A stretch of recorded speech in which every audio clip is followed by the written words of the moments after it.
24 breaking BJP ആദ്യഘട്ട സ്ഥാനാർത്ഥി പട്ടികയിൽ 50 പേർ ഇടം പിടിക്കും. ക്രൈസ്തവ സഭകളും സ്ഥാനാർത്ഥികളുടെ പേരുകൾ നേരിട്ട് ദേശീയ നേതൃത്വത്തിന് കൈമാറിയതായി സൂചന. 25 സീറ്റുകളിൽ മത്സരിക്കുക ന്യൂനപക്ഷ വിഭാഗത്തിൽ നിന്നുള്ളവർ. BJPയുടെ നിർണായക കേന്ദ്ര തിരഞ്ഞെടുപ്പ് സമിതി യോഗം നാളെ ചേർന്നേക്കും. വിവരങ്ങൾ പങ്കുവയ്ക്കാൻ അച്യുതനാണ് ഡൽഹിയിൽ നിന്ന് ചേരുന്നത്. അച്യുതൻ, ഇപ്പോൾ BJPയുടെ ആദ്യ സ്ഥാനാർത്ഥിക പട്ടിക പുറത്തു വരുന്നു. തെരഞ്ഞെടുപ്പിന്റെ ചൂടോടെ അടുത്തിരിക്കുകയാണ്. ആരൊക്കെയാണ് പട്ടികയിൽ ഇടം പിടിച്ചത്, ആരൊക്കെയാണ് പട്ടികയിൽ നിന്ന് പുറത്തായത്? വിവരങ്ങൾ എങ്ങനെയാണ്? ശ്രീനിധി, BJPയുടെ ആദ്യഘട്ട സ്ഥാനാർത്ഥി പട്ടിക, അതായത് കേരള നിയമസഭാ തെരഞ്ഞെടുപ്പിനായുള്ള ആദ്യഘട്ട സ്ഥാനാർത്ഥി പട്ടിക പ്രഖ്യാപിക്കുമ്പോൾ അതിൽ ഏതാണ്ട് 50ഓളം പേർ ഇടം പിടിക്കും എന്ന വിവരമാണ് നമുക്ക് ലഭിച്ചിരിക്കുന്നത്.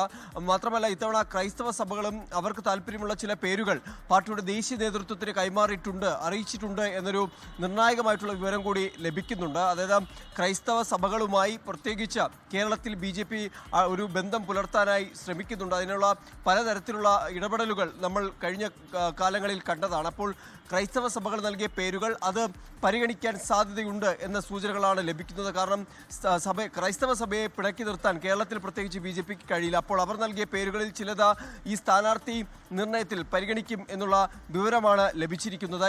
ഇത്തവണ തെരഞ്ഞെടുപ്പിലേക്ക് വരുമ്പോൾ ഈ BJPയുടെ 25 സീറ്റുകളിൽ മത്സരിക്കുക ന്യൂനപക്ഷ വിഭാഗത്തിൽ നിന്നുള്ളവരായിരിക്കും എന്നുള്ളൊരു വിവരം കൂടി ലഭിക്കുന്നുണ്ട്. അതായത് NDAയുടെ ഭാഗമായി 25 സീറ്റുകളിൽ ന്യൂനപക്ഷ വിഭാഗങ്ങളായിരിക്കും മത്സരിക്കുക എന്നുള്ള സൂചനയാണ്. നാളെ ഈ കേന്ദ്ര തെരഞ്ഞെടുപ്പ് സമിതി യോഗം ചേർന്നേക്കും എന്ന വിവരം കൂടി ഈ ഘട്ടത്തിൽ ലഭിക്കുന്നുണ്ട്. നിലവിൽ പ്രധാനമന്ത്രി നരേന്ദ്രമോദി ഇസ്രായേലാണ്. അദ്ദേഹം മടങ്ങിയെത്തിയതിനു ശേഷമായിരിക്കും കേന്ദ്ര തെരഞ്ഞെടുപ്പ് സമിതി യോഗം സംബന്ധിച്ചുള്ള കാര്യങ്ങളിൽ കുറച്ചുകൂടി ഒരു വ്യക്തത വരിക. എന്തായാലും നാളെ ചേർന്നേക്കും എന്നുള്ള വിവരങ്ങൾ ലഭിക്കുന്നുണ്ട്. ആ കേന്ദ്ര തെരഞ്ഞെടുപ്പ് സമിതി യോഗം ചേർന്നതിന് ശേഷമായിരിക്കും ഈ സ്ഥാനാർത്ഥി പട്ടികയുമായി ബന്ധപ്പെട്ട കാര്യങ്ങളിലേക്ക് ഒരു അന്തിമ തീരുമാനങ്ങളിലേക്ക് കടക്കുക. അതിനുശേഷമായിരിക്കും ഒരു ഔദ്യോഗികമായിട്ടുള്ള ഒരു പ്രഖ്യാപനം ഉണ്ടാവുക.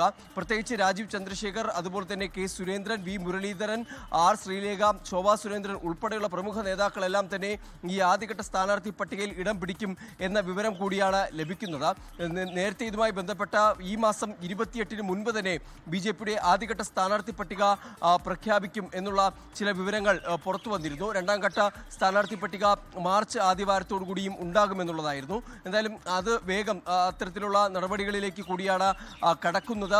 പ്രത്യേകിച്ച് മണ്ഡലങ്ങൾ കേന്ദ്രീകരിച്ച് ഇനിയൊരു മണ്ഡല മാറ്റവും BJPയുടെ ദേശീയ നേതൃത്വം ഇനി അനുവദിക്കുകയില്ല. നിലവിൽ ഏത് മണ്ഡലമാണോ ഒരു സ്ഥാനാർത്ഥിക്ക് നൽകുന്നത് ആ മണ്ഡലത്തിലായിരിക്കണം തുടർന്നും, വിജയിച്ചാലും പരാജയപ്പെട്ടാലും തുടർന്നും പ്രവർത്തിക്കേണ്ടി വരിക.